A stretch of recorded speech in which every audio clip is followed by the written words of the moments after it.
جی بالکل، اس وقت میں لاہور ڈیلر کمیونٹی کی ایک مشہور و معروف قداور شخصیت میاں اطہر محمود CEO اطہر ایسوسی ایٹ کے پاس موجود ہوں. تو ان کا بڑا پازیٹیو امیج ہے پراپرٹی سیکٹر میں، اور ان کی سب سے خاص بات ہے اپنے کلائنٹ کی وہاں پہ انویسٹمنٹ پاتے ہیں جہاں پہ کوئی دھوکہ یا فراڈ نہیں ہوتا. ان سے جانیں گے جب بھی جو موجودہ سیاسی صورتحال چل رہی ہے وہ انویسٹر اور اوورسیز پاکستان کو کیا میسج دیں گے. السلام علیکم سر. جی وعلیکم السلام بھائی جان. موجودہ صورتحال یہ اپ اینڈ ڈاؤنس چیزیں یہ شروع سے جب سے میرا خیال دنیا بنی ہے تب سے لے کے اب تک یہ چلتا آ رہا ہے کہ کوئی بھی بزنس کوئی بھی کاروبار ایسا نہیں ہوتا ہے کہ جس کے اندر اپ اینڈ ڈاؤنس نہیں آتے. تو ہمارا یہ پراپرٹی کا بزنس تو ہے ہی اسپیشلی پھر ایسا کہ جس کے اندر اپ اینڈ ڈاؤنس زیادہ ہوتے ہیں بنسبت عام دوسرے کاروبار کی نسبت. انسٹیبلٹی تھی ملک کے اندر جس کی وجہ سے یہ حالات پیدا ہوئے. تو اب آئی تھنک کہ بہتر ہو رہا ہے کہ جیسے کہ آپ نے دیکھا پچھلے دنوں پیٹرول کی قیمتوں میں کمی آئی ہے، ویسے ہماری جو کھانے کی اشیاء ہیں اس کے اندر کمی آئی ہے. تو اس حوالے سے انشاءاللہ تعالیٰ پراپرٹی کے چیزیں بھی بہتر ہونا شروع ہو جائیں گی. اور میں سمجھتا ہوں کہ اوورسیز پاکستانیوں کا بھی آپ نے ذکر کیا کہ اوورسیز پاکستانیوں کے لیے کیا ہے. آج اگر ہم دیکھیں ہماری کرنسی ہمارا روپیہ جتنا ڈی ویلیو ہو کے اوورسیز پاکستانیوں کی ان کی کرنسی کہاں پہنچ گئی. وہ اگر آج اپنے پاکستان کے اندر وہ پیسہ بھیجتے ہیں، موسٹلی لوگ پراپرٹی کے اندر انویسٹ کرتے ہیں، جو باہر ہوتے ہیں سب سے ایزی ہوتا ہے ان کی ایک جائیداد بن جاتی ہے، پراپرٹی بن جاتی ہے. تو اس حوالے سے اگر وہ پیسہ آج بھیجتے ہیں تو ان کو میرا خیال ہے بہت کم قیمت میں ان کے اگر کرنسی کو ہم دیکھیں تو بہت ہی کم قیمت کے ان کو یہ چیزیں مل جاتی ہیں.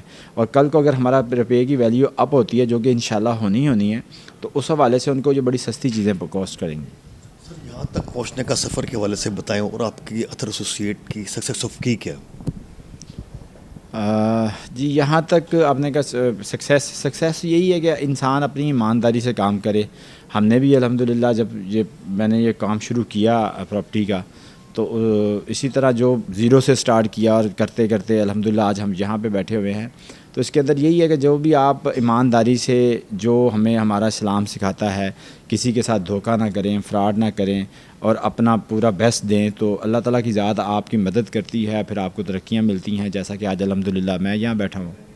سر آنے والے وقت میں آپ پراپرٹی کو کیسے دیکھ رہے ہیں فیوچر میں؟ پراپرٹی کا جب سے میں دیکھ رہا ہوں کہ پچھلے 18 سال سے پراپرٹی کو میں اسی طرح دیکھ رہا ہوں، اپ اینڈ ڈاؤنس چلتے رہتے ہیں. لیکن یہ ایک ایسی انڈسٹری بن چکی ہے کہ اس کے ساتھ آپ کی میرا آئی تھنک کہ 45 سے 50 قسم کی انڈسٹری ایسی ہے جو کہ ریلیٹڈ ہے آپ کی پراپرٹی فیلڈ کے ساتھ، کنسٹرکشن کے ساتھ، ڈیولپمنٹ کے ساتھ. آپ کوئی ایک سوسائٹی بنتی ہے جب تو تب آپ دیکھیں کہ اس کے اندر کتنا کچھ یوز ہوتا ہے جو آپ کی 40 قسم کی انڈسٹری کا مطلب سٹیل ہے، سیمنٹ ہے، لکڑی ہے، فرنیچر ہے. آج ہم یہ آفس بیٹھے ہیں، اس آفس کے اندر آپ نظر دوڑائیں تو میرا خیال کوئی 10 قسم کی انڈسٹری ہوگی جو یہاں پہ مطلب چیزیں اویزہ ہیں لگی ہوئی ہیں. تو یہ ریئل اسٹیٹ کی بدولت ہی ہے. اگر ریئل اسٹیٹ میں کام نہ ہو، کھیت ہی ہوں، فصلیں ہی اگتی ہوں تو پھر یہ ہماری انڈسٹری کا جو پہیہ رک جاتا ہے. تو اس کا چلنا ملک کے لیے، معیشت کے لیے بہت ضروری ہوتا ہے پاکستان کے لیے کہ ایک آپ کا جہاں بھی جتنی ڈیولپمنٹ جتنی کنسٹرکشن دیتی ہے، آپ دیکھیں انٹرنیشنل دنیا میں جہاں بھی جائیں کہ جن ملکوں نے ترقی کی ہے ان ملکوں نے ڈیولپمنٹ سے ہی ترقی کی ہے. ان کے ملک کو ڈیولپ ہوا، ان کا انفراسٹرکچر بنا ہے. جب انفراسٹرکچر اچھا ہو تو انٹرنیشنل لوگ بھی آپ کے پاس آنا پسند کرتے ہیں. انٹرنیشنل لوگ جیسے ہم آج کہیں جاتے ہیں باہر کے ممالک میں، وہاں ہم جا کے کیا دیکھتے ہیں؟ ان کی ڈیولپمنٹ دیکھتے ہیں، ان کی ترقی دیکھتے ہیں، ان کا کام دیکھتے ہیں. تو ہمیں بھی پاکستان کے اندر باقی چیزوں انڈسٹری کے ساتھ ساتھ یہ انڈسٹری بھی چلنا بہت ضروری ہے. پراپرٹی کنسٹرکشن کا انڈسٹری بھی چلنا ضروری ہے جس سے ہماری تقریباً 40 قسم کی انڈسٹری کا پہیہ چلتا ہے. سر ابھی بجٹ آ رہا ہے، اس میں جو ٹیکسز لگائے جائیں گے اس والے سے آپ کیا میسیج دیں گے؟ ٹیکسیز بھی ایک آپ ظاہری والے آپ نے اپنے ملک کا پہیہ چلانے کے لیے ٹیکسیز بھی بہت ضروری چیز ہوتی ہے. ٹیکسیز جتنے کم ہوں تو یہ بزنس کا پہیہ رواں دواں رہتا ہے. اگر یہ کم ٹیکسیز رکھے جائیں تو میں سمجھتا ہوں کہ ریونیو زیادہ جنریٹ کیا جا سکتا ہے. ٹرانزیکشن زیادہ جب ٹرانزیکشن زیادہ ہوگی تو تب آپ کے پاس ریونیو زیادہ آئے گا. جب آپ ٹیکسیز بڑھا دیتے ہیں یکدم سے ہماری کلیکشن کم ہو جاتی ہے. جب کلیکشن کم ہو جاتی ہے تو آپ کا ریونیو کم ہو جاتا ہے. تو آئی تھنک میرا مشورہ یہی ہے حکام بالا سے کہ اس طرح کے ٹیکسز مینٹین کریں. ٹیکسز لینا بھی بہت ضروری ہوتا ہے آپ کو ملک چلانے کے لیے. ٹیکسز جو ملک نہیں پے کرتا وہ ہماری طرح ہی جس طرح ہمارا پاکستان چل رہا ہے تو اسی طرح پھر قرضوں پہ جانا پڑتا ہے. ٹیکس دینا بہت ضروری ہوتا ہے. ٹیکس ہمیں ہماری عوام کو اتنا شعور ہونا چاہیے کہ ہمیں ٹیکس دینا چاہیے. لیکن جو ہمارے ٹیکس کو طے کرنے والے ادارے ہیں جو کرتے ہیں ڈیسائیڈ کرتے ہیں کہ ٹیکس کتنا ہونا چاہیے, ان کو اس بات کا لحاظ رکھنا چاہیے کہ ہمیں ٹیکس اتنا لگائیں کہ جس سے ہمارا ٹرانزیکشن نہ رک جائے. ٹرانزیکشن ہماری چلتی رہے. ٹرانزیکشن جتنی زیادہ ہوگی آپ کا ریونیو زیادہ ہوگا. ریونیو زیادہ ہوگا تو اوبیسلی بات ہے آپ کو فائدہ ہوگا.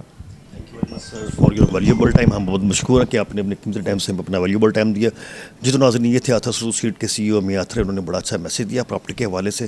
اسی کے ساتھ اپنے میزبان کاشفن کو اجازت دیجیے. ملتے ایک نئے پروگرام میں ایک نئے گیسٹ کے ساتھ. اللہ حافظ. گھر وہی مضبوط ہوتے ہیں جہاں رشتے مضبوط ہوں. آپ ذرا رشتوں کو مضبوط کیجیے. گھر کی دیواروں اور چھتوں کو تو ہم مضبوط بنا ہی دیں گے. ماڈل اسٹیل, آؤ ایک مضبوط گھر بناتے ہیں.